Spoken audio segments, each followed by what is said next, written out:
Hey guys, in this video I'm going to show you how to fix voice memos not recording on iPhone iOS 18 guys, and it's really easy and simple. So if your voice memos app isn't recording properly on your iPhone or running iOS 18 guys, don't worry, follow along these simple steps and then I'm going to help you fix this issue.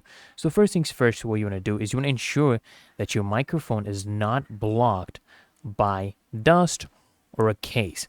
So you want to test it by making a call or using another app that actually uses the microphone. Then what you can do, guys, is restart your iPhone, because a simple restart can actually resolve temporary glitches. You want to hold the power button and slide to turn off, okay? Then power your iPhone back on. Then, of course, you need to grant microphone permissions. You want to verify that you have given microphone permissions in settings. So go to settings, then go to privacy and security, then click on microphone and ensure that voice memos has permission to access the microphone. And of course, guys, you can always close and reopen a voice memos. So swipe up from the bottom or just double click the home button and swipe up on a voice memos to close it, and then it just reopen the app.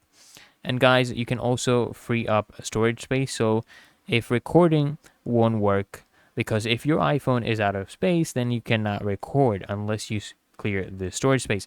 So you want to go ahead and check your storage in settings, then go to general, go to iPhone storage, and free up the space if needed. And of course, guys, you need to update your iOS to the latest version, because bugs may have been fixed in newer updates. So go to settings, go to general, then click on software update to ensure that you're in the latest iOS 18 version. Then, of course, always you can reset all the settings in your settings. Go to general, then go click on transfer or reset iPhone.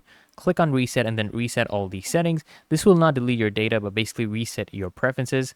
And if none of these steps, guys, work, then this could have a hardware problem. Your iPhone could have a hardware problem. So you want to visit an Apple store or contact Apple support for assistance. So I hope this video helped you out, guys, and if it did, consider smashing that like button as well as subscribing to frequently asked questions, and I'll see you in the next one.